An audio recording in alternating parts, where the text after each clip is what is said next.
Connacht can do it against the Irish provinces and sporadically against everyone else. They just need to put away the so-called lesser teams in the league. They're so like, I love Connacht so much.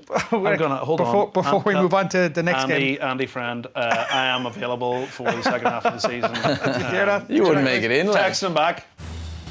Joe presents House of Rugby, United Rugby Championship, together with Bank of Ireland, proud supporter of the 4 Irish provinces. Welcome back to House of Rugby URC, brought to you by Bank of Ireland. Happy New Year, guys. It's good to be back. Obviously, the fixture list has been absolutely torn to shreds over the last few weeks, but we still have a few games to talk about. Of course, we've got the Italian derby from Christmas Eve, Scarlets versus Ospreys over the weekend, and of course, Munster versus Connacht.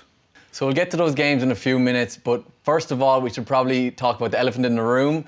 Mr. Darren Cave has joined us because Megan unfortunately wasn't here. Is that a reference to my physique, or like... You had a good Christmas, obviously. Where did that come from? I think we're the only 3 people in Ireland that don't have COVID. Is that correct? I feel left out. so. I honestly feel left out that I haven't got it at this stage. Like, you might as well, do you know, it's like I know more people that have it or are in close contact than don't have it. Yeah, we've been very, very lucky not to get it. Megan is a close contact. She doesn't technically have it, but we obviously couldn't bring her in today. But thank God, Darren, you came down. Thanks very much. And I just don't know what to say to that response. I was like, I thought we were supposed to be giving the rugby lad a hard time, and then next thing I'm an elephant. I don't know. Yeah. Well, how was your Christmas? Besides all your eating and drinking, obviously. Genuinely, that's what it was. Drinking and not watching rugby, screaming toddlers and drinking beers. Good times. Brilliant. Sounds like a great time. What about you, Jason? Good Christmas? Sounds like my Christmas, yeah. I was actually got out on the 23rd, obviously had a few creamy ones, shall we say.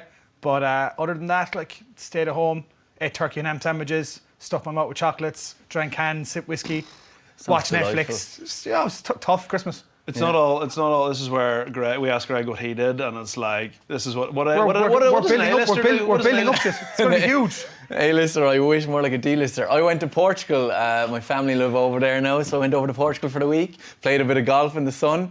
It was lovely. Yeah. Spent time with my little nephew, and then got home. Then about a couple of days ago, had a very calm New Year's Eve though, like everyone else. Yeah. Not much happened at all for New Year's Eve. I was asleep by 12. I reckon for the 3rd or 4th year in a row. Yeah.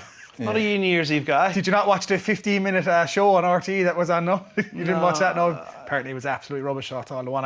I watched BBC on New Year's, like, so. I was gonna say, like, you know, I'm in the north. Like, we can't get RT. Like, do you know what I mean? Discriminate. Better on BBC. But obviously, look, we haven't got much rugby to chat about in terms of actual live games, because live games don't exist anymore. We get 1 per 10 every weekend at this stage, so we'll get onto that in a bit. But first thing we have to look at is that in general, like. How are we going to fix this fixture backlog, as we call it? Because how many games have been cancelled now? I've lost count. At least 2 rounds got cancelled anyway, was it? Yeah. So they all get pushed into 2022, and there's the Six Nations to come, there's more internationals to come, there's Champions Cup to come. Like, where are they going to fit all these games? I know in the South African teams, like, I don't know, they're just going to play each other for like, they're going to be doing an interpro for the next like 6 months. Yeah. And the Champions Cup games that got cancelled with the English and French teams. So like, you just have loads of games just thrown around everywhere. And where do you put them? It's such a shame as well. You have to feel for the organisers of both competitions. You know, trying to make. You want to try and keep the credibility of the competitions, but ultimately when you're going through the season and you have to keep changing the format, it's just it's a sticky situation, isn't it? But it's not far off the stage where they just will not be able to catch up on fixtures, and we'll have to make a change to, like, I wouldn't be surprised if the South African teams left for this season and they just, you know, try to go back to the drawing board, get somebody to get a trophy this year and start again next year, because it's threatening to turn into a bit of a mess. Yeah, well, it's not even just the URC. The Premiership is skipping games as well. The Premiership Soccer is missing out on games. So it's not just the URC. It's a logistical headache for the entire world of sport. Like, so I don't know, do they start like cutting rounds of quarterfinals and just go straight to semis, things like that? You're going to have to cut some, like, even the Champions Cup qualification for the last 2 years, because of COVID, you've had 24 teams in it instead of 20. So now we've got this rubbish 2 pools of 12 instead of the old pools of 4 teams in it, and takes away from it, and that's going to be the same next year now again. Since the start of all this, so this is the first time we've seen it so rife with, like, players though, isn't it? Like, before it was maybe travel and, like, you know, it's a logistical nightmare trying to get like a team from the south of France to, say, Bristol. But now it's just like literally most teams probably have someone in that, we used to talk about bubbles. everyone has COVID in the bubble. Like, do you know at least one person? Oh, it's like, if you look at all and most people's friends and family, you think, oh no, like the last wave of it, you might have known someone. Like I think about 80% of the people I know have it. At the moment. We are the only three. Only three. I got a We've got the immune text at systems. midnight last night saying, assuming you've got COVID, on the off chance you can't, we're absolutely fudged. We've got nobody for the show. We can't leave the rugby lad with Greg. And you came from the UK as well. You drove down. You should be riddled with it. But no, the other thing, big issue with these fixtures being postponed is player welfare. Like the lads can't play that many games. So you know from back playing in your day, you can't be playing that much rugby. Don't call it my day. It's not that bad. Like, you know, it was Many moons ago. It was 2.5 years ago. I acknowledge I'm a has-been, but like, I don't think it's at the state. I don't think the game has changed enough for me to use the phrase "back in my day." Do you know what I mean? I think it is, man. Do you know, it's going from the periods of like, okay, you stay in your house, or like, look at the Scarlets, for example. Like, they were locked in Belfast for, was it 10 days in a hotel room? And They weren't allowed home. Wales wouldn't accept them. in the back, Northern Ireland accepted them. in the back door to Britain, like up the, you know.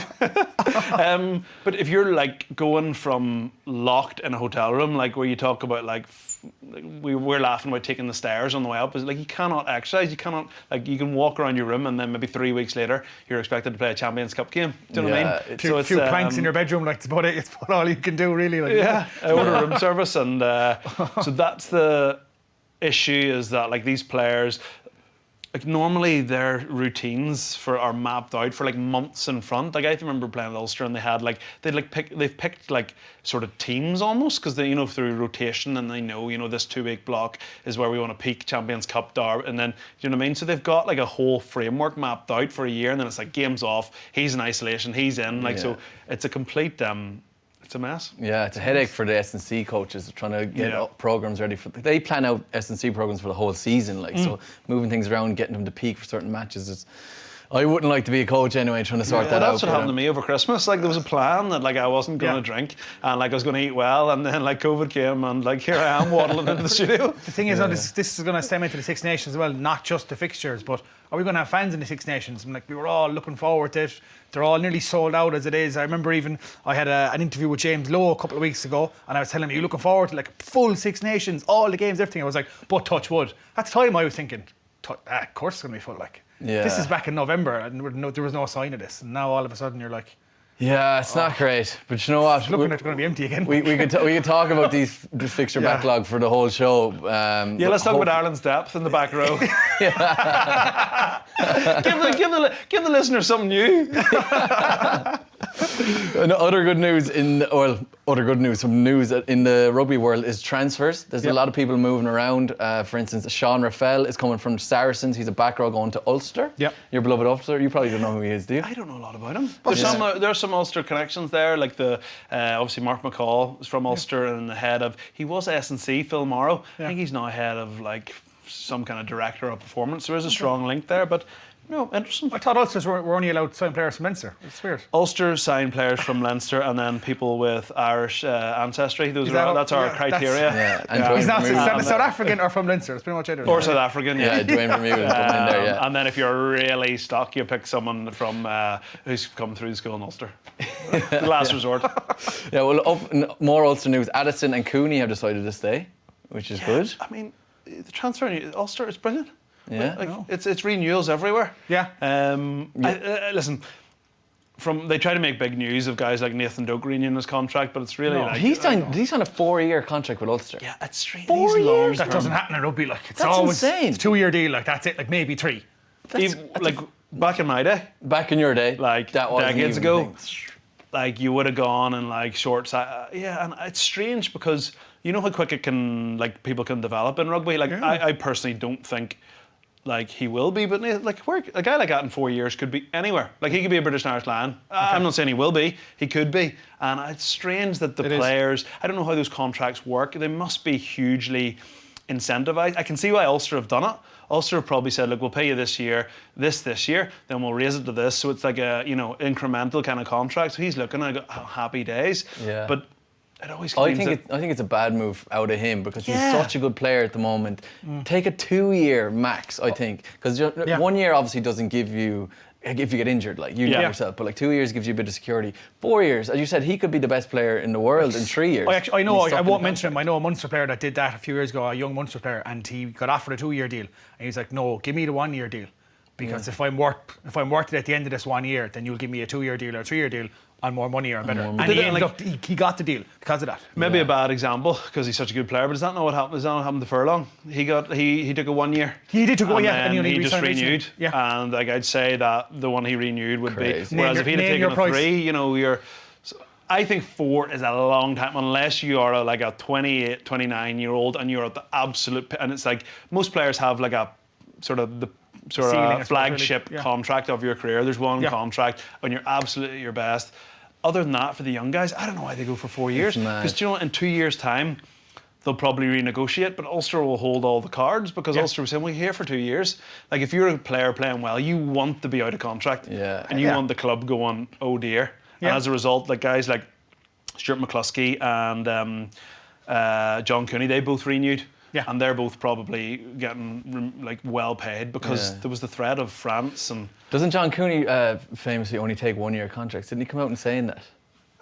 I don't know. That's the kind of thing he would say. Yeah. Like he thinks he's Conor McGregor. Like, you know, he thinks he's a bit of that about him. Yeah. But I don't know if there's truth to that. That I heard through the grapevine that he only really goes for 1 year because he backs himself so much. He is that kind of guy. Yeah. So a lot of good business. Like Porter, he renewed his contract.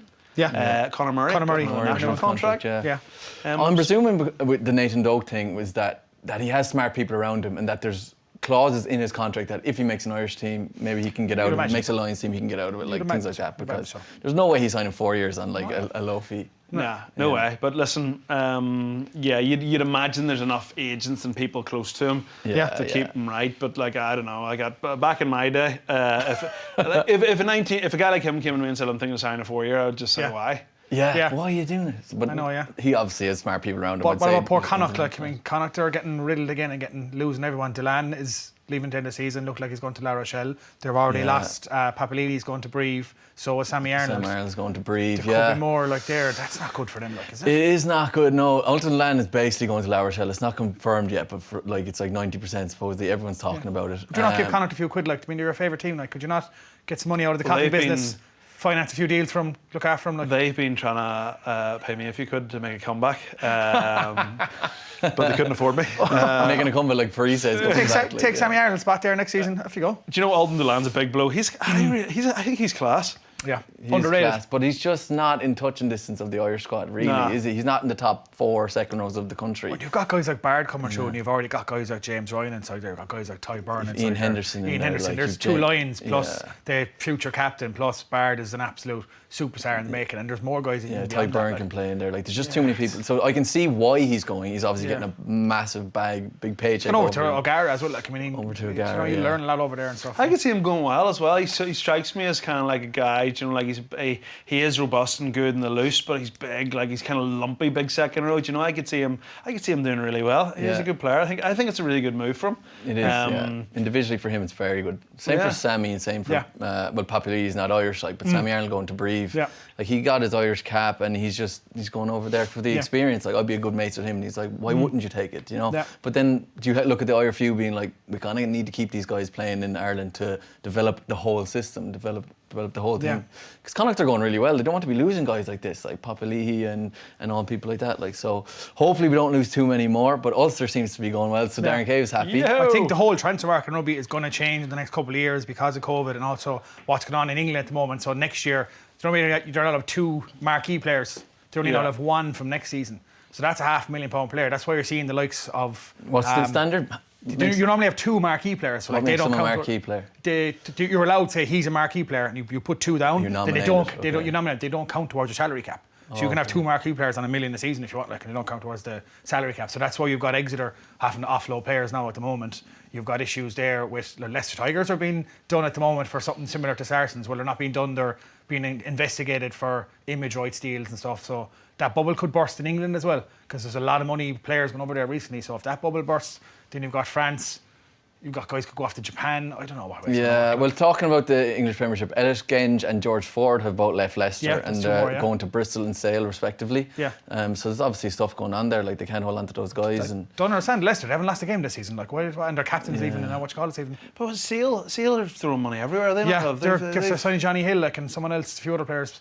Like they have money to burn. And Faf de Klerk, is he not still there? Yeah, he's still there. Faf's still there. Faf de Klerk is there. Yeah. Yeah, so they must have like 6 marquee players. I don't know. Yeah. But then Leicester then got rid of Ford and then brought in Pollard instead. Like, so I mean, I think from an Irish point of view, I look back to my day.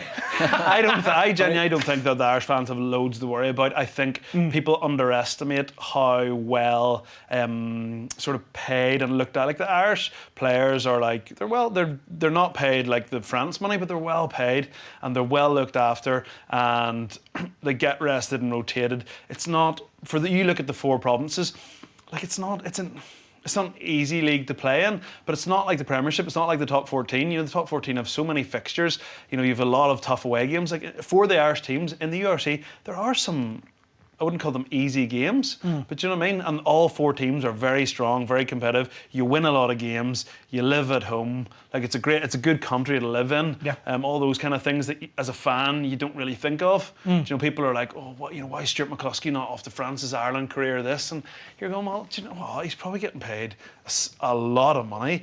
Like he lives at home. He's 5 minutes from his family. Do you know what I mean? He's real happy. Like once every 2 weeks he goes to Kingspan and puts 30 points on a team bonus point, a few beers after the game, and have Saturday and Sunday off. You know, it's not a hard life.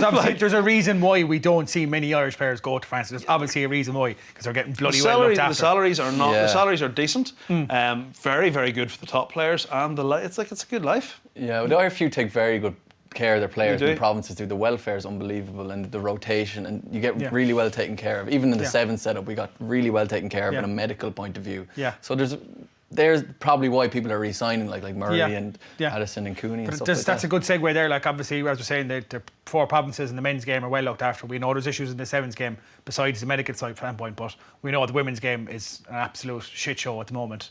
Basically, everything we were away for the last few weeks, but that review is actually going to be made public now, and that's going to make for some interesting reading. Yeah, it's been very dramatic. I don't know the exact ins and outs of it, but basically the women went to the government and to the Minister of Sport, filed a complaint essentially. The IRFU went back at them initially saying, oh, we have a review going on, independent review, let us do the review first. And then the women were like, all right, let us see the review. So they weren't initially going to let them see it, or they were going to give them a summarised version. Right. And now the IRFU have agreed to let them see the whole investigation. And I think they're actually going to publish it now. So I don't know who's doing it, but I think it's an independent investigation. So at least we're going to actually get some answers and see what's going on with it. But it's just it's tough because of like I just don't think you can be competitive as an international team if your players aren't doing a really good standard week in, week out. Yeah, that's and seeing that again. Part of the reason that Ireland are successful is because Ireland only pick from 4 teams. I know I'm stating the obvious here, but it's really hard to be like you're playing against England, you're France, you're competing with them, you're beating them. But the quality of the rugby, I know I sort of said there are some lesser games in the URC, but those Champions Cup games and week in, week out, and I noticed it in the summer when Ireland were playing America, the USA, and you always feel like those teams are kind of getting better. They're getting better. And then after watching that game, I thought, what's happened here? Those American players have all gone back and they're playing in Major League Rugby. That's what they're doing week in, week out. And they've come together to take on Ireland, who these guys week in, week out, and you haven't even got Ireland's best team out, but week in, week out, they're like Champions Cup players. Yeah. And they just can't, the America just couldn't hack it. They're just because week in, week out, they're not playing good enough rugby. And that is the thing. There is chicken and egg in that. How do you create that? How do you get the Irish club rugby to a certain stage? How do you do it? I think part of the success of the Irish team has been the provinces. Yeah. That's the foundation was built. And for me, the women's game doesn't have, beneath international, consistent quality games. I just don't think there's enough good games. I just don't think it's competitive enough. What the answer to that is, thankfully, that's not my job. We're not asking for 12. We're not asking for a full league. You're not asking for 12 bloody professional teams. You're asking for 2 or 3, 4, if possible, 4 provincial professional women's teams. And let them work away at that for a few years so they can build their way up instead of the stories we're hearing of girls playing sevens rugby and getting thrown straight into 15s. I've never played a 15s game. And that's the thing for me. You're kind of like, okay, we haven't qualified for the World Cup, and it's like, right, what a good shot, and you're kind of looking, well, why would you? Why did you expect to qualify for the World Cup if you have players that you're throwing in from sevens? She's playing club rugby. She's playing for some random club. Yeah. Like, so why are you going to go?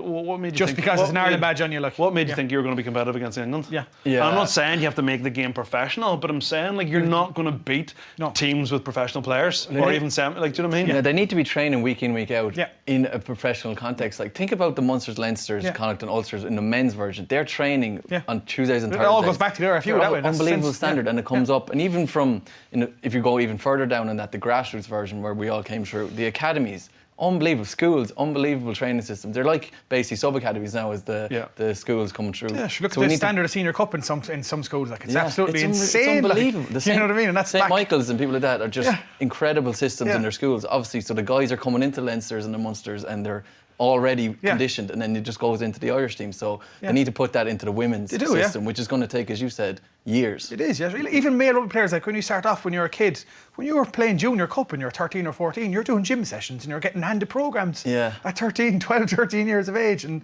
they're expected, they're not getting that as 20-something-year-olds playing against professional teams in England and France. What do you expect? And 1 week you're playing amateur rugby, and then the next week you're playing the Six Nations or a World Cup qualifier. Yeah. And you're going, oh, flip, let's do a review. And it's like, well, it's not really that complicated, is it? No. Like, you've got people working full time and playing amateur rugby, and then you've bucked them together and crossed your fingers. I know, yeah. That's kind of what's happened here. Like, and then it's like, shock horror, we haven't qualified. Well, the sevens girls are great, but you can't be putting someone into an international 15s game if they've never played a 15s game before. It's insane. That would never happen in the men's game. No. Imagine a fella going in that's never played a 15s game and getting a cap. You're playing against France there the weekend. All right, John, cheers. Yeah, they're class athletes, but it's just like it can't be happening. No, it's not fair. It's completely unfair on them. It's just unfair, and they take the blame then. Yeah, but it's not their fault. That's what I'm saying. But it looked because you lost the match. You should have played better. It's like, what are you talking about? And I think, what are you talking about? Sevens. Like, it is a technical game, right? But it's not like it may as well be a different sport. Well, that's what I'm saying. I've played both at high level, and they're at the top level. They're completely different sports. Completely different. You've played it as well. Sevens for Ireland. It's completely different when you're trying to play at that level. Like, so you can't just be pulling people back and across. Like, it has to be kept completely separate. You can drop out of sevens probably and come back into 15s. But and train like your Hugo Keenans and Will Connors. But if you put it the men's game, imagine you took a few AIL players. And then shoved in a couple of sevens players, and then came last in the Six Nations, and then you do a review and find out, and it's like, it's kind of obvious. I mean, maybe it's going on here. Is that not what happened? Is that not what they do? It is. I don't know. In a nutshell, it is. Like, so it will be interesting to see how they phrase it. Yeah, but is there enough? I know we're really batting on at this now, but is there enough women's rugby players to fill 4 teams? Even if there isn't, like, I mean, try and fill 1 or 2 at least. Like, do what you can, but you have to do something. You can't just leave it the way it is. Yeah. I mean, we're not going to figure it out, but there's people in suits getting paid a lot more than we are to figure this out. Yeah, well, that's the thing, and it is like, it's chicken and egg. Those things, like there would be more.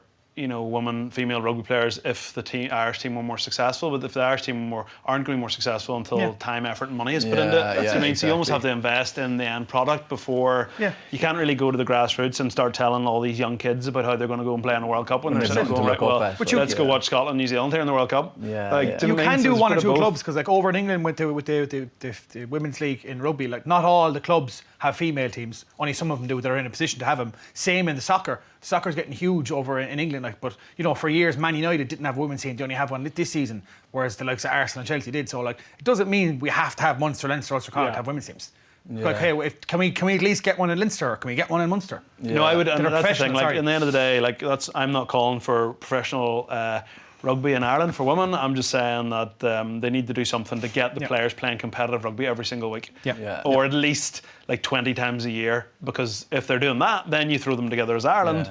Like, they're tuned, they're ready to go, they're playing good rugby. Whereas you can't from a men's game, and it is a different game in terms of how it's structured. You couldn't go from AIL to Six Nations. No. You cannot. Not so like, not even hope. You'd be getting beaten 80-0. Yeah, you know what I mean? 100%. And you have to, and if you're going to have the women training that much and playing that consistently, you have to pay them to do that. Like, it's like any job.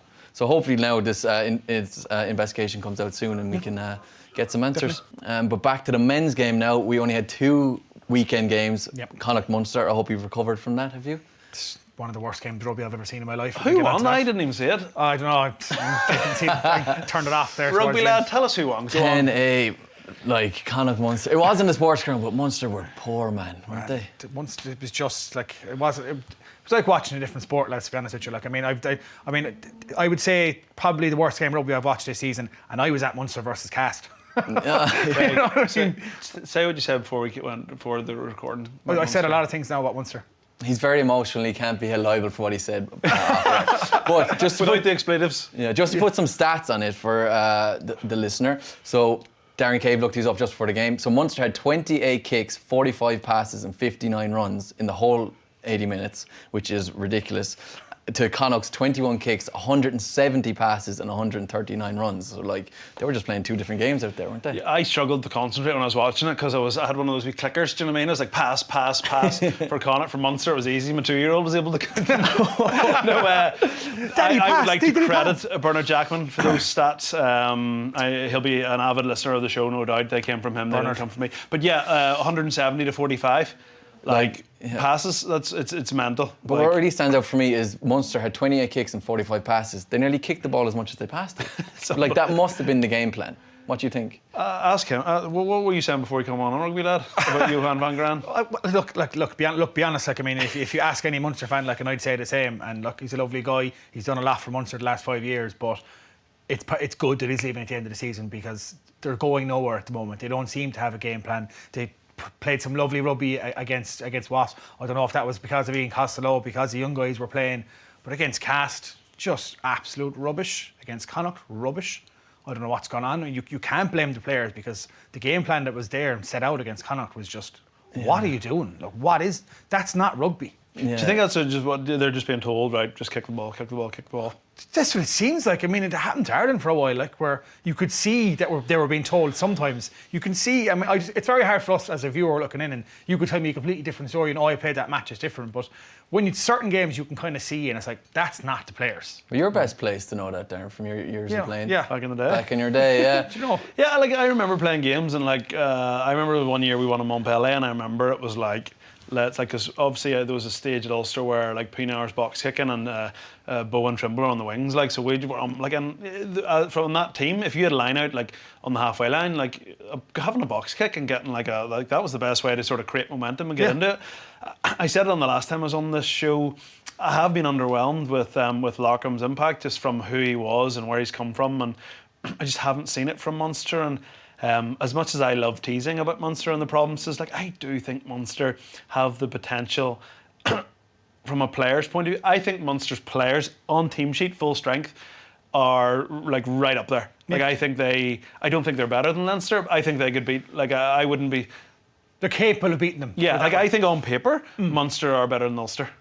Yeah. Not in reality, because we all love Ulster. Paper, but you know, if you go through Munster's best team, you're like, whoa, like, it's unbelievable. It's such a team. And I remember like thinking, you know, Larkham, and then like just like the ballot, like big centres, like Conway, Zebo, these guys, Earls, like, and don't get started on all the young guys. And apologies because we don't talk about forwards, because you know who likes them all. Like you have Chris Farrell, you have Delende, you have Joey Carberry. That's international backline. Just on that, like, they're going to have to tear that all up again at the end of the season, because it looks like more than likely Delende's gone. Right, he's not going to stay on for why would he stay on for another year? Why would he? He's probably the best up there, probably top 2, 3, 12s in the world at the moment.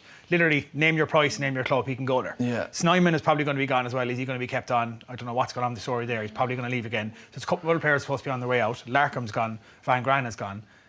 I don't know what's going on with the rest. Roundtree's contract is up as it stands. He's definitely staying. No, he's taking the attack. That's what's happening. Apparently he's doing the attack and Larkham's doing the scrum. I mean, like, for Van Gran to be going over to Bath, and Bath are bottom in the Premiership. Bath have shipped 70 points twice this season. They're absolutely useless. They don't have a great squad. It's not like it's like, oh, I'm going over taking this big job. No offence, like, okay, look, we're on a URC show. Bath are a far inferior team to Munster. Nowhere near as good. They don't have the history. Then even now, like, it's a massive step down. It's like he must be leaving for a reason. Well, I'd say there's two reasons. One, he's obviously getting paid a load of money to go over to Bath. Or two, from what I've heard, is that he doesn't get on that well with the players in Munster. Oh. Yeah, socially they don't really get on with him. Like, Joe, you really want to have that connection with your manager. I'm talking football here, with your coach. Yeah. So I think that might be another element of it. Maybe his family as well. So I just think it's crazy. in like on paper to going away from Munster. Yeah. It's such a huge job, and we don't know who's going to slot in there now. Yeah, I'm saying if that's the case, so if he's saying, like you were saying, he's not getting on with the players, right? So there's all this talk about someone like Scott Robinson coming in, who would get on with the players, but you're bringing in a foreign guy coming back in again, or then you're looking at someone. I even saw Steve Hansen being linked with the job. But are you better off bringing up someone like Ian Costello, bringing in someone like Mike Prendergast, or even bringing back Declan Kidney? Like, he's been linked with the director. Was that what you need in there rather than another big flashy South African or New Zealander? It's hard to know. Munster, in fairness to them, do really have like, I don't know what it is about them. They seem to have they do have global appeal. Like, I do think there would no name will be off the table for them. But it's just like this coaching ticket. They've gone big. They've gone overseas and big names, a lot of money, and I wouldn't. And it's just where do they go? Do they look for I read something with Declan Kidney being linked. I was quite surprised. But yeah, listen, I don't know. Everyone, probably O'Connell's probably happy. O'Gara's probably happy. Prendergast. There's a lot of good options for them. To be honest with you, I was surprised that the contract was renewed in the first place. I feel like it is hard to judge throughout what has been the most ridiculous 2 years of rugby ever. It's been a bit of a non-event. But I thought it was a good opportunity for Munster just to wipe the slate and get a new coaching ticket in, and by hook or by crook they've got there. So listen, they'll have the money and they've got options. So if I was a Munster fan, I would be optimistic about not to write off this season, but about next season, I would be quite optimistic. They've still got a load of good players. If Dale Andy left, of course they would miss him. Scannell's a great player. He's played a load of good rugby for Munster. So they have loads of good players and they have the foundations there. So if I was a Munster fan, I wouldn't be overly worried. Yeah, I do think a shake-up is good, and next year will hopefully be more positive for Munster. But to actually talk about the game, it wasn't that exciting, lads. The first 20 minutes was really poor, but they were in the sports ground in December, so. The weather, look, lads, as we keep saying, it's been a pretty mild December. There hasn't been that much. The weather wasn't too bad out there. Let's not give them excuses. It was just absolute.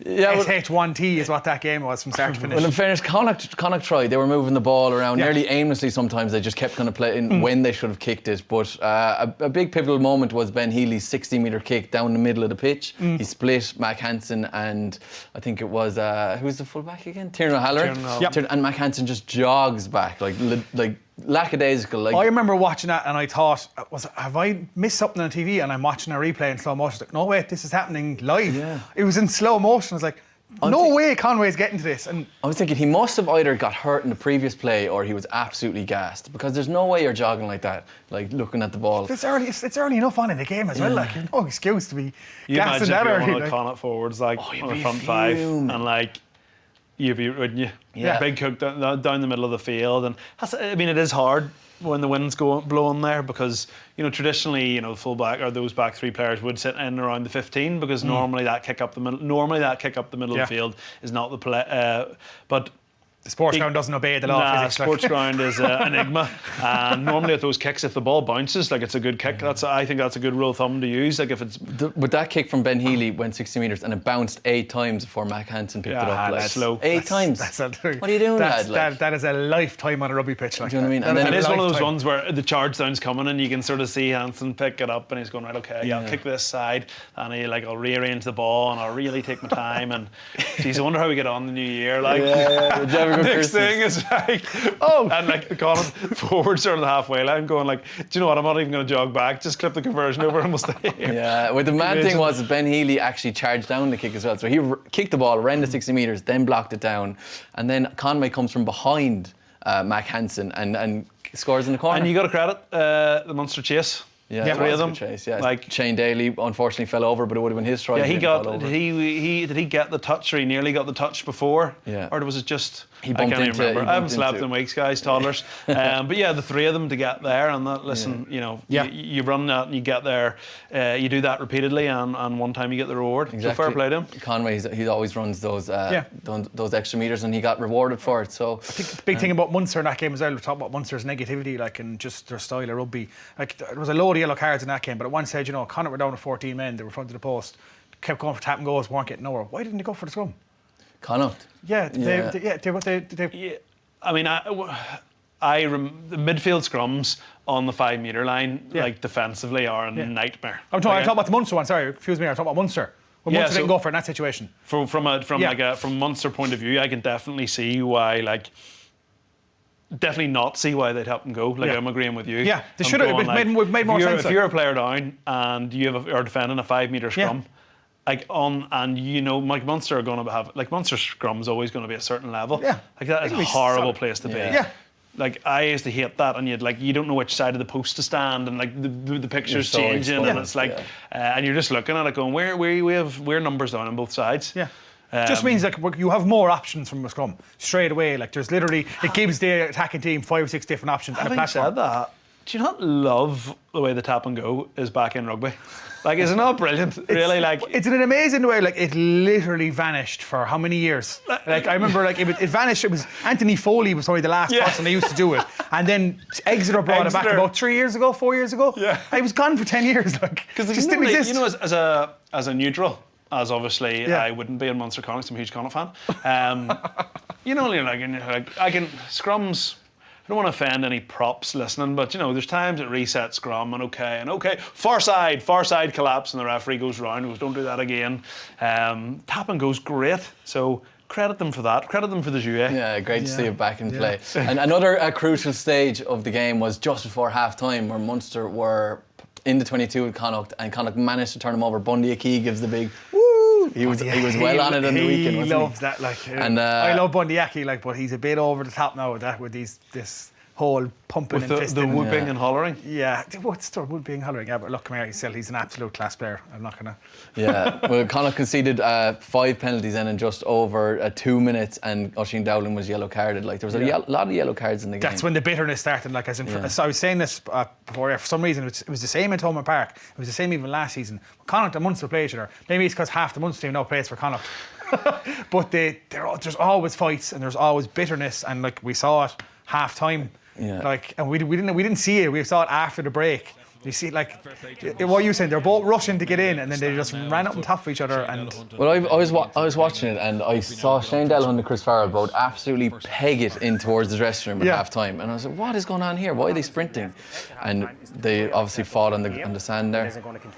Okay, you're both there's Chris Busby telling them off. But he give a yellow card then to Delahunt and Healy? Doing his leaving cert next year. Chris Busby is the referee there, so best wishes to him. About 12. You've been a very bad boy when you were running off for half time. Yeah. Well, in fairness, they had to do something about it. You can't be doing that. It's lads in rugby running out at half time fighting with each other in the dressing room. Yeah. What are we doing? I know it's a local derby, but no, listen, it's the only way Munster can get a win. They won the half-time wrestle. Do you know what I mean? Yeah. But looking at the second half, then there's 2 things happening in the second half. This shows you how boring this game was.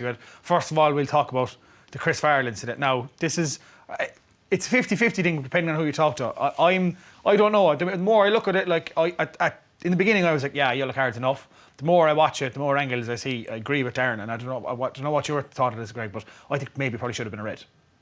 In my opinion, I think letter of the law, it should have been a red. Chris Farrell now is not a dirty player at all. No, but it's just the way it happened. It's just that's the way it unfolded. He comes in. He comes in high. What was his excuse? That he's stepping into it? I don't see any step there.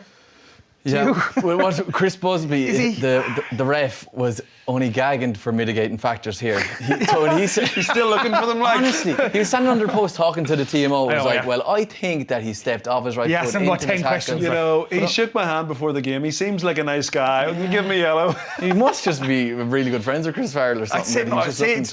As we said there, he is just doing his even start. He's a young referee. He probably just.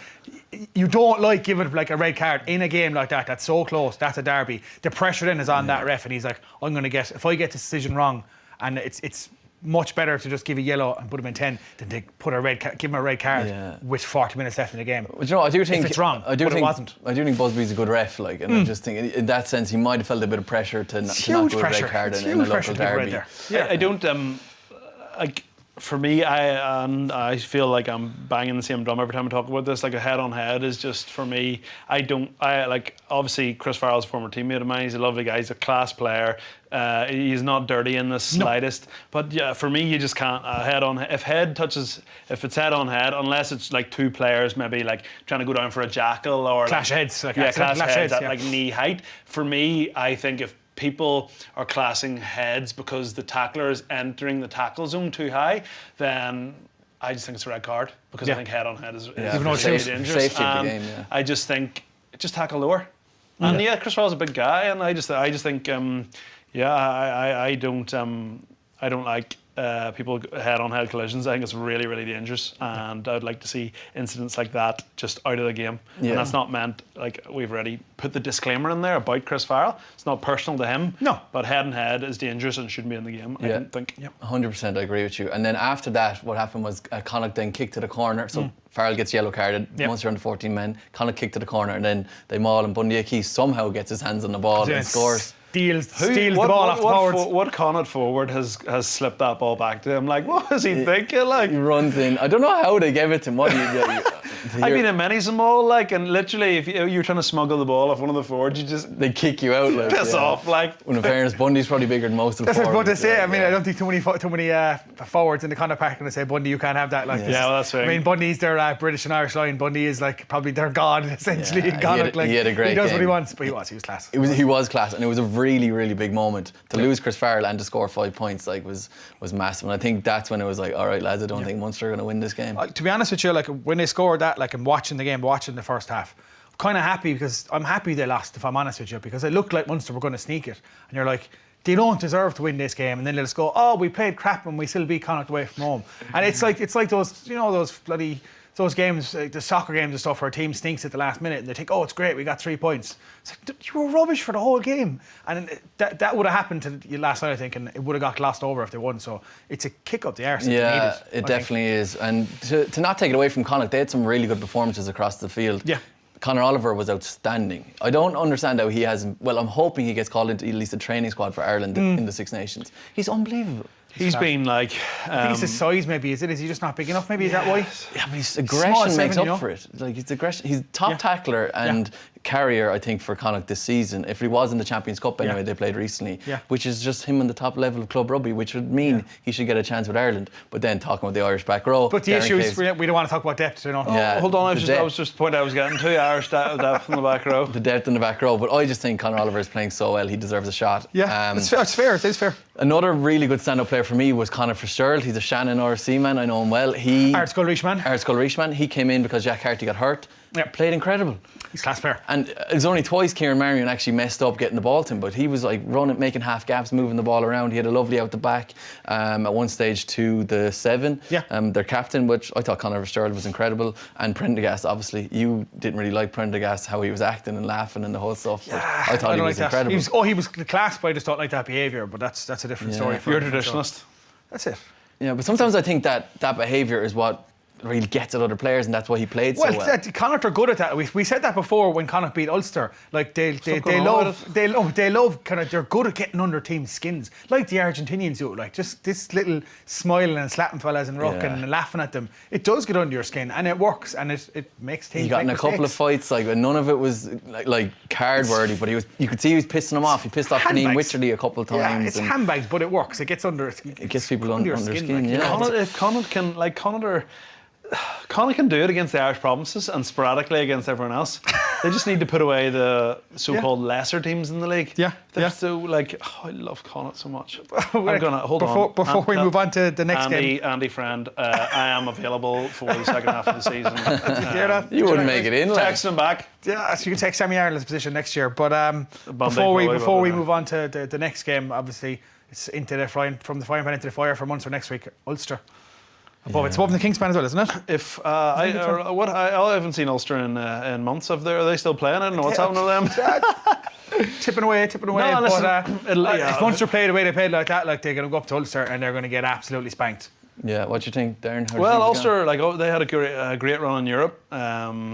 A couple of cracking performances. Northampton ran them close at the end, but I didn't feel like it was a close game all in all. But it's hard to know That where win they're against going to be Clermont at. was huge. Yeah, they were unbelievable in Clermont. Yeah. It's hard to know where they're going to be at, just not playing the last couple of weeks. And it's one of those ones where, like, if they're 30 points up at half time, everyone will be talking about how the rest done them good and got their Christmas. And if they're 30 points down, everyone will be saying they're rusty. It's just a bit of that going on. What's the COVID cases been like in the Ulster squad, do you know? I don't know a lot. I bumped into one of the lads actually just out walking during the week, and he was saying, look, we've had a couple of cases, and I think the game's going to be off. This was early in last week, so I don't even know how. I think they get tested twice a week in PCR, but then the PCRs don't come, I don't think, till the next day. So I don't know. It's bedlam. So I don't know if there'll be a game. Match down in Thomond Park as well. I should know that, but. It's on Thomond Park. Okay, that just shows you how much interest I've lost in Munster the last 2 weeks with the way things are going. Yeah, but that is a big factor nowadays. I do think in the Irish derbies is where you're playing. Going up to Ravenhill, I would have been like. You're saying Ulster haven't played in weeks, like Munster haven't played in weeks either, really, like, you know. The home advantage in the Interpros is massive. Like, and I even think it in a normal Christmas New Year period when you have 3 games. Like, there's times where you would like lambs to slaughter. Maybe you're home to Connacht, away to Leinster, and then home to Munster. And I remember, like, you know, early in my career, I wouldn't have played in the middle one, and later in my career, you would have been one of the lambs that went to the slaughter. Do you know what I mean? Yeah. So they do, but they do say, like, there are times. I mean, they're the hardest games in the league, away to the Irish provinces. Yeah. So it makes a huge difference. So, but it's a great opportunity now for Munster to put in a performance, like, to get Ulster down. Ulster have been playing well. They haven't obviously played in a few weeks, but they have been playing well. To get a win against them would probably turn the tide a little bit. It's only Ulster as well after, at the end of the day, like, you know what I mean? Don't be like anyway, that. moving on to more of your favourite teams. I don't know if we are allowed. We've Darren on the show now, so I don't know if we're allowed to talk about this or not. But there was 2 Welsh teams playing, and like that was the only other games we kind of have to talk about it. So we're gonna have to talk about Ospreys versus Scarlets. I know we're not. You know, we don't like talking about the Welsh teams. that's not correct. Darren didn't even watch the game. Tell us that before that you're. No. What's the point in them being in the league? I actually think my words were, I'm a huge Scarlets fan, and I was delighted to watch the game. Is there any team you're not a fan of? Any team that loses. There would normally be. No, I saw some of the game. Too many screaming toddlers, unfortunately, to watch the whole game. Yeah. But it was strange because when, obviously, as an Irish rugby fan, you saw the 2 games were on, and you're like, we're watching the game on Sports Ground. We watched the wrong game anyway. They actually played rugby in this game. We completely, like, went a mare, like. It was a great game. Yeah. It was 7 a great tries, game. 7 tries, It was some unbelievable tries as well. One stood out for me was Luke Morgan's. Yeah. Did you see that? The speed of that man. I played against him in the 7s. He's Welsh, obviously, and he's just next level quick. He's one of those guys that's just, you know, everyone's fast, but he's just next level fast. Like, so you just see him, he completely does Johnny McNichols on the outside, and the 10 can't get anywhere near it as well. We actually have to try in our try of the week, like, so we'll have that clip for you later on. You'll see it. It's ridiculous how fast he is. Another great try was Johnny McNichols one, coming down the right side. So it was lovely, and there was 5 other tries other than that. So bonus point win. Bonus point. I think win, they got a bonus point in the 79th minute or something. So I think so, yeah. But Ospreys good news then for Ulster, because if Ospreys won that, they would have leapfrogged the mighty Ulster, but they didn't. I didn't even realise that. I look up. The mighty. I look up. And I did realise Edinburgh ahead of Ulster, but listen, fixtures all. Like, you know, some teams. I think Munster have 2 or 3 games in hand now. Like we're not get too bogged down just yet. Yeah, the league is all over the place, so we'll see how that plays out in the next couple of months. But there's no point in us looking forward to what games are going to be on next season, because we don't know what are going to be on. So we'll just wait until next week to review them. But we'd one other game over the Christmas on Christmas Eve. The Italians played against each other. The only game that was on around Christmas time. Benetton gave Zebra a pretty good whooping, 39-14. It was actually a decent game in fairness to them. Ioane was unbelievable again. Benetton are a good team. I know poor Zebra are absolute rubbish and they haven't won a game since February of last year. So basically nearly as long as since Italy have won a game in the Six Nations. Yeah. Benetton are good team. Benetton are good, yeah. They're playing very well. Just the whole way through, they're most of the Italian team play for Benetton, so they're training week in, week out with each other. But one, as I said there, Monty Ioane played really well. He set up an incredible try, and he also chased back, it's in our Jukebox of the week, chased back and made an unbelievable tackle. So he's playing really well, but Zebra just weren't up to much. The only really one good moment I saw from Zebra was a set piece towards the end of the game, came off a line out, and Tui Vaca, who plays for the Fiji Sevens, made a break up the middle of the pitch, beat a few guys and passed it into the second centre. And that was probably the only glimmer of hope. Maybe we should replace Zebra with a Georgian professional team or something inside the pro. Oh, don't start that. Listen, it's a shame to see Benetton. They're going all right, but you know they've also been in quarterfinals before, so they have gone backwards. Maybe they're going forwards again. I think it's hard to judge. Zebra are definitely back to the old Zebra, which is you're going to win unless you make a bollocks of it. Oh yeah, you literally. We felt like or I always felt that they got past that stage where you didn't have to play terrible to lose, because they actually You actually had to play. You actually had to play a decent game to win. They're actually a decent side. Yeah. It feels like they're back where they were before, and yeah, it's not good to see. So hopefully, they can both keep winning games. We want it to be competitive. You don't want to have fixtures that are sort of, you don't want Walkovers. whipping boys. You want competitive games. And again, I didn't see that game on Christmas Eve, but like of all the games, like I don't know, of all the games I ended up watching over the past week, I don't know how I ended up watching 10-8 with maul tries and block down kicks and how many passes? 45 passes. Like a pass every 2 minutes. Like how does that work? I think that's what Through makes the it hands, so through the much hands. worse. Is like there was no match on all Christmas, and you're like, finally there's a game on. Oh, it's Munster Connacht. It's going to be a good game. It's going to be a good game. And then you watch that, and you're just like, The best thing was the scrap at halftime. definitely. Yeah. All right, so we'll move on to the contenders for Try of the Week, lads, will we? Yeah, Even though there wasn't that many matches There on, wasn't but we that many. still have our 3 nominations. So first up is Mr. Bundy Aki against Munster. This is where he comes It in. was the and one we mentioned earlier. steals it from the forwards. This was after Chris Farrell's yellow card, kind of kicked to the corner, and then Bundy comes in. I don't know what for, gives him the ball. We were trying to see there. Who was it? I can't see. He kind of comes in out of nowhere. It's clever. Like, I don't know. Like, I suppose they were going to score it anyway, weren't they? Like, I suppose it's Yeah. tough to tell. Great he does try. well. So this is the Luke Morgan try with the Look at the absolute wheels. ridiculous wheels. See, the thing is, as well, that's McNichol. He's gone past. He's But I running do think McNichol takes him 10 metres to realise he's more fudged there and there's no one there, but that is serious gas. Outpacing a winger, like, that's just a flex. It's the 10 isn't I'm it? discussing with the Scarlets 10, who like literally looks like he ate the full Christmas I'm turkey. pretty sure he was going uphill, so give him a break. Yes. This is Johnny McNichols. You can see Johnny McNichol's speed here, so it shows you how quick Luke Morgan was. That's Johnny McNichol running down the wing there. So I mean, But what about that offload? yeah, that Out the back door. It's lovely. Yeah. 3 great tries. Here we go. That's lovely. Great skills. Lovely. So for me, my try of the weekend would have been, I just like Luke Morgan's pace, but I think the context of Bundy Aki's try was. Sorry, I know you don't like that. Actually- the context of it, I think, was really big. So I'm going for Bundy Aki's. Let's get, just to see the rugby lad waltz in here, having seen Munster get beaten. I'm all over that, Greg. Yeah. What do you think? Yeah, I think Luke Morgan saw a try of the week, guys. Moving on. Bundy Aki it is. Bundy Aki, look, I'm outvoted 2-1. Moving on to my favourite part to cheer me up anyway, into the Jukebox of the week. First one up, Bundy Aki. Is the whooping and hollering here? In fairness, look, that is an incredible steal. Like, is it on John Klein or someone? Like, John it's on Klein, It's on a big second row. Like, I mean, John Klein's It's a even big boy. technically, like, you can see he goes, like, he wins the collision. Yeah. And then he changes his grip.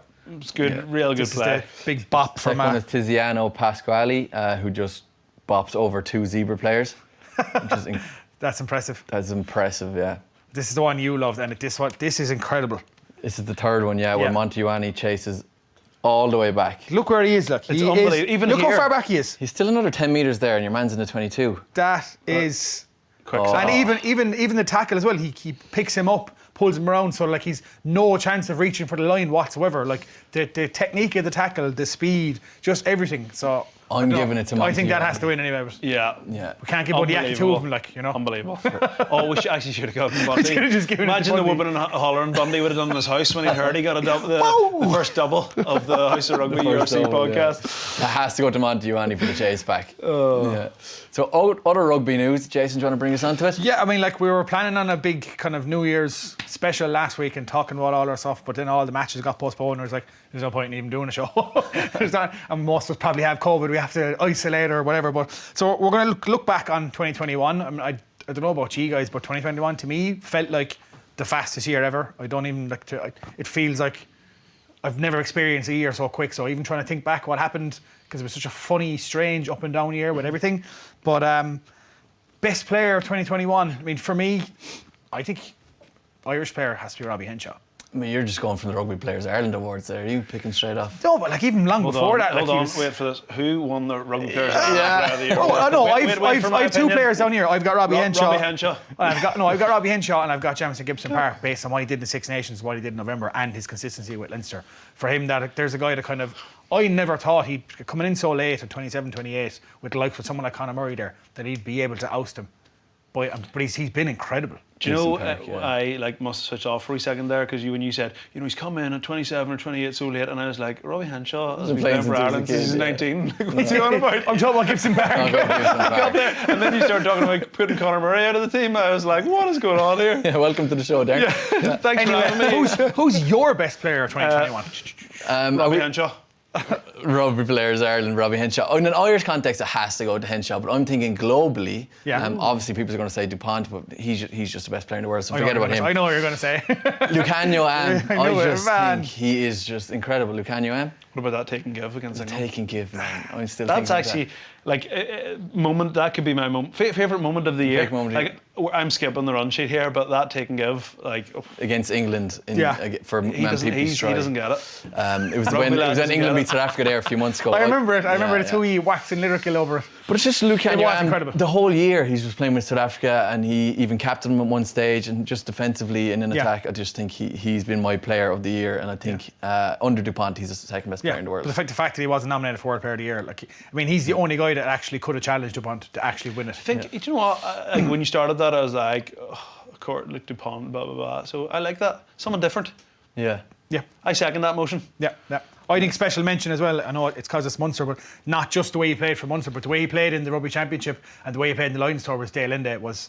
He hasn't been great for Munster, but the way he played in those two championships, he was different class. Obviously, it's just the two of them together. Like you've got through them 12-13. They're the best centre partnership in the world. Munster class, aren't they? Munster aren't, but Dale Linde is. Dale Linde is unfortunately. He's a class player. He was incredible in that Lions Tour. Like if you were to pick an overall player in the Lions Tour, probably would have been Dale Linde. I think he just has a different mindset when he's playing for South Africa. It just seems to mean much more. He's got 14 of the best players around him in the world as well, coaching Razzie Erasmus and Jackie Zinabar and stuff. That kind of helps. What about Razzie Erasmus dancing, lads?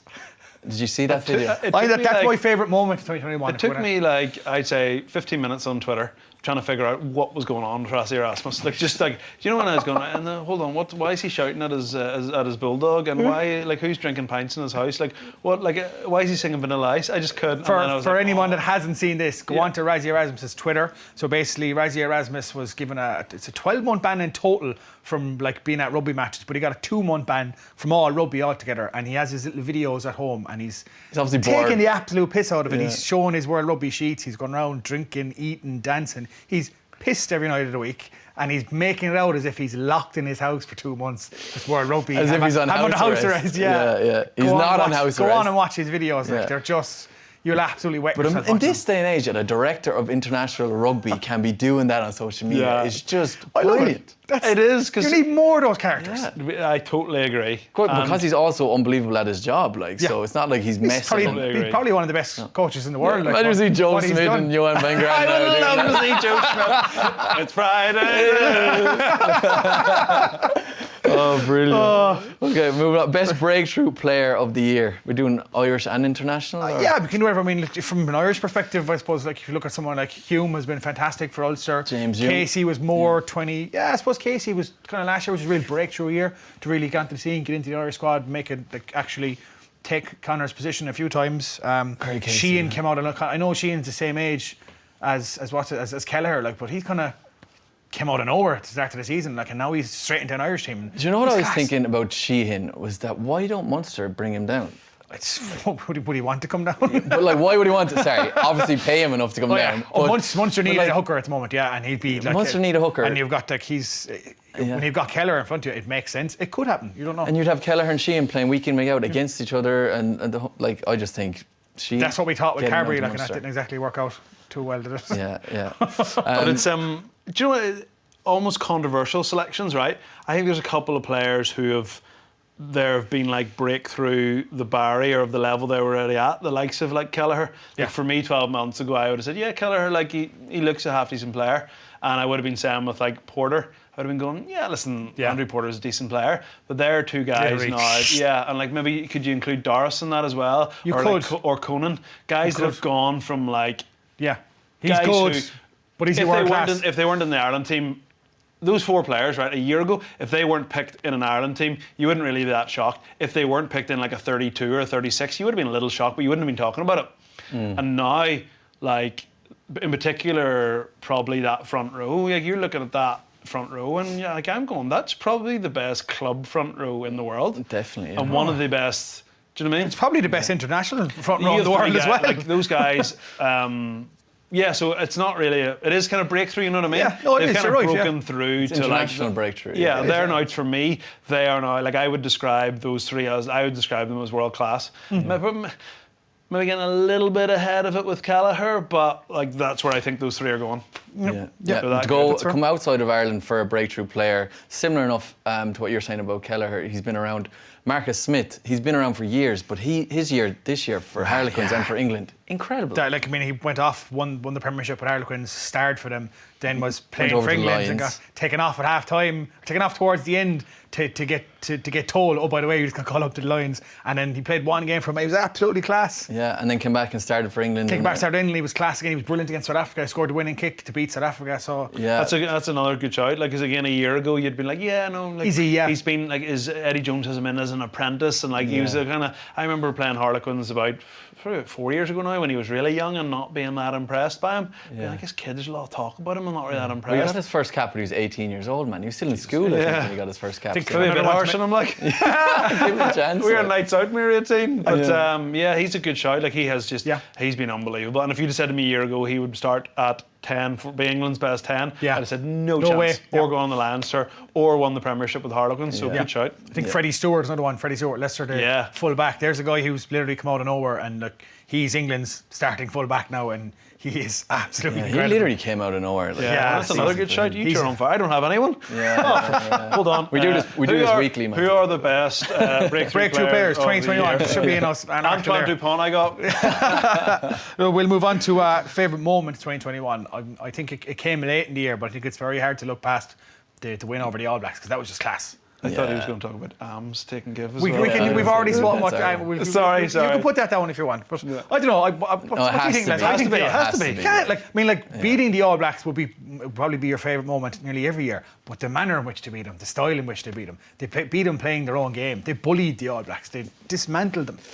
They did, yeah. You can't really go past that. Like the Ireland's win against All Blacks in the Aviva Stadium, incredible. Yeah, definitely.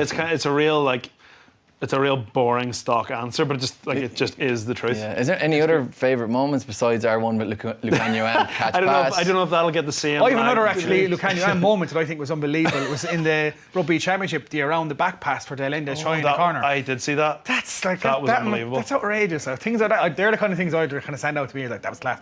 Ireland, it feels like so long ago. But the win over Ireland's win against England. That was a real turning point for Ireland, where like everyone was like, "Oh, is Farrell going to get sacked? Is he this? Is he that?" Then they won that game, and then there was a big, massive break, and then we came into the November internationals. Then and just. Because I remember I was on telly for that game, and I remember before the game being like, "We're in trouble today." Yeah, we've no hope. And then we absolutely dished them up, and then afterwards I was like, "Told you so." That was the turning point for Ireland. Yeah, it was. That's a big. We forget because it feels like so long ago, but everything COVID makes life run in slow motion, but also makes things speed up for some reason. It's weird. Yeah, of course. The way it works, you forget about things. Next one, standout try of the year. Any tries that stand out for you guys? Like I said, that Del Ende one stood out, obviously. If we're looking at URC, as you mentioned there before the show, Dan Sheehan's I think Dan Sheehan's one just stands out for me, just because it's a hooker against a winger, and it's unbelievable. Obviously, the one that Leinster, they moved it out to him and he went down the wing and beat Mac Hansen. If you did it as an international winger, you would have been impressed. So, Mac Hansen's try on the first round, the one where he it was the first round. It was, I think it was against. Was it against either the Stormers or the Bulls? Yeah. That amazing try. He runs the lane of the pitch and steps about 12 guys. That was a really good one as well. Yeah, he scored a good few. He scored 3 or 4 that could be up there. Like if we're looking he's involved in all the clips.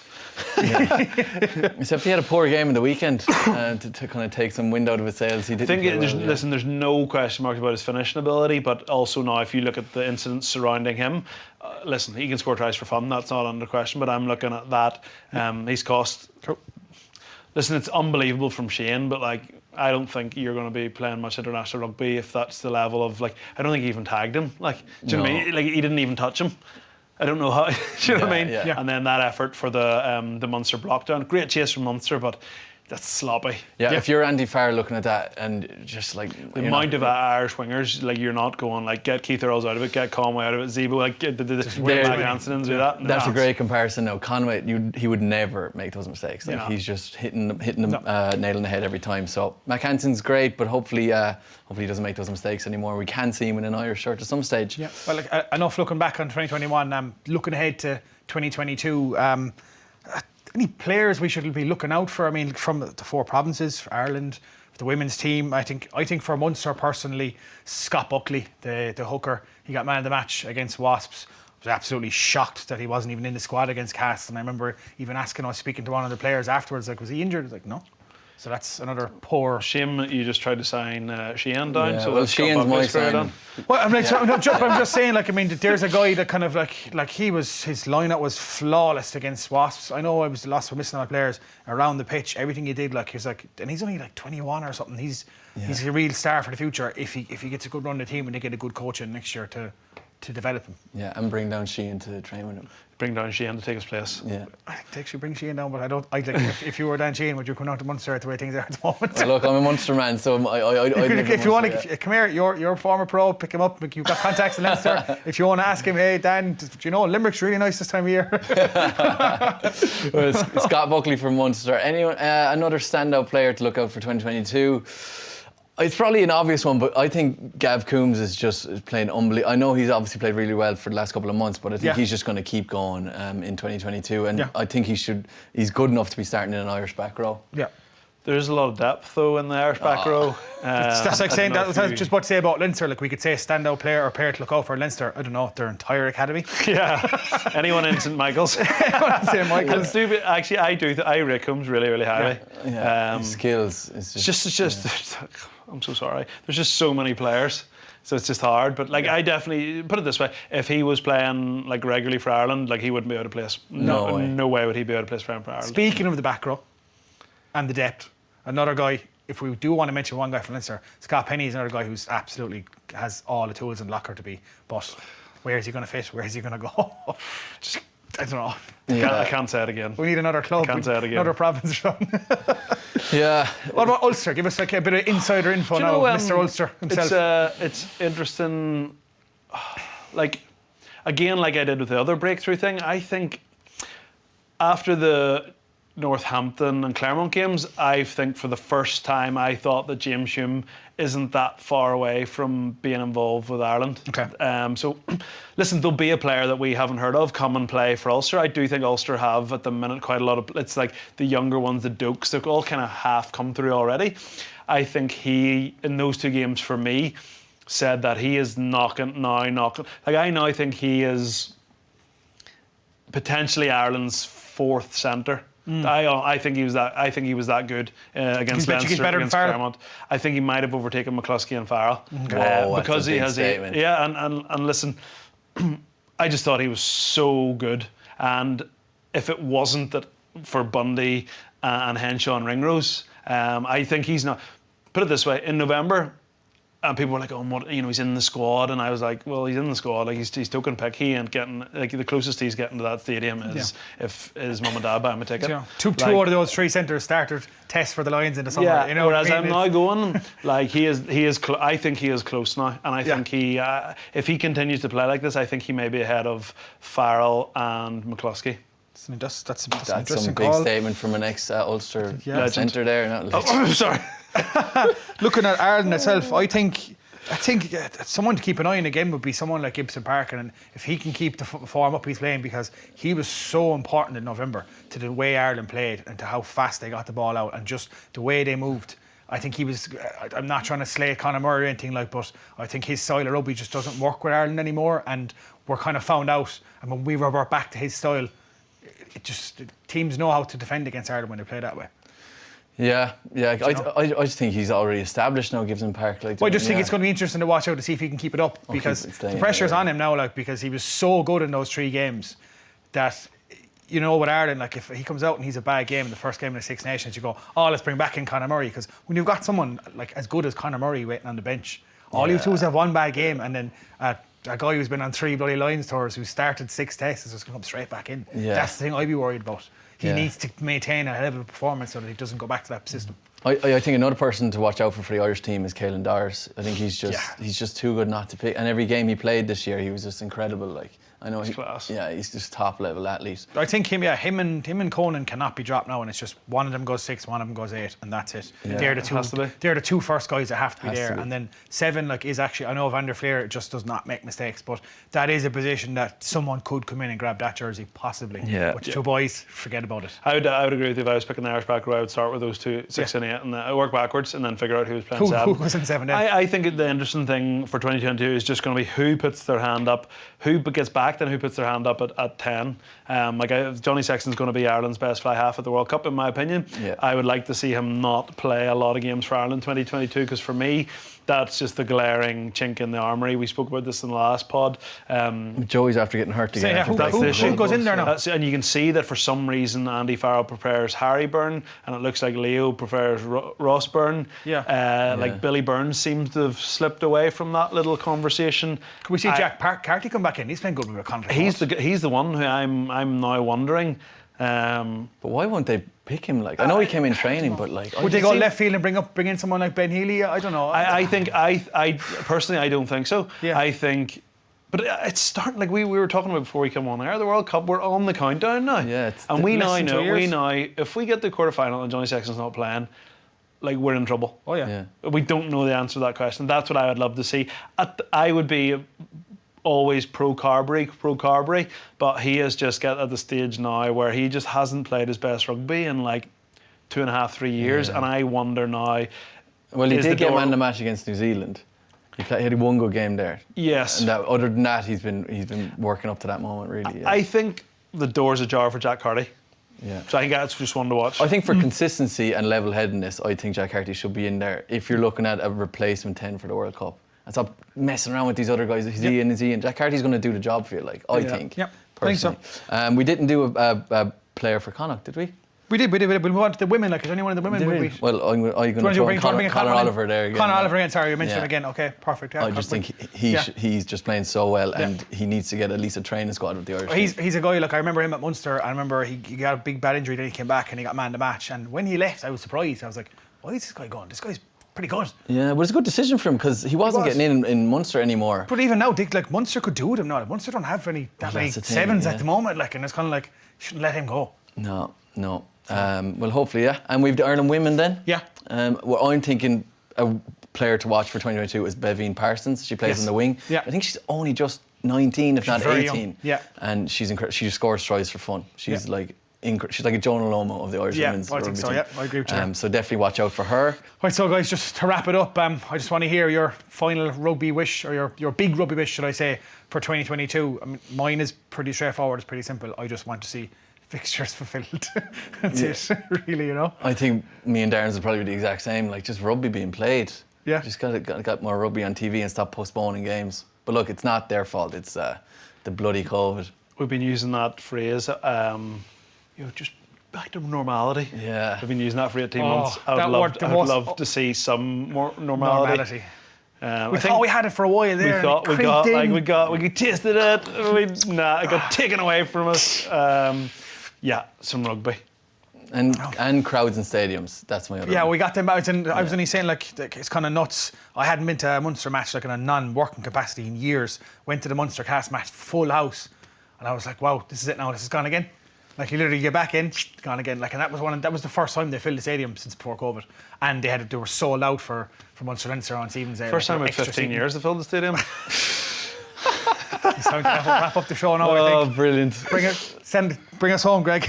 Yeah, thanks very much, Jason, and thank you, Darren Cave, for coming down and super subbing in. And also, thank you to Bank of Ireland, the proud sponsors of the 4 Irish provinces. Stay safe out there, guys, and we'll catch you next week. Joe presents House of Rugby, United Rugby Championship, together with Bank of Ireland, proud supporter of the 4 Irish provinces.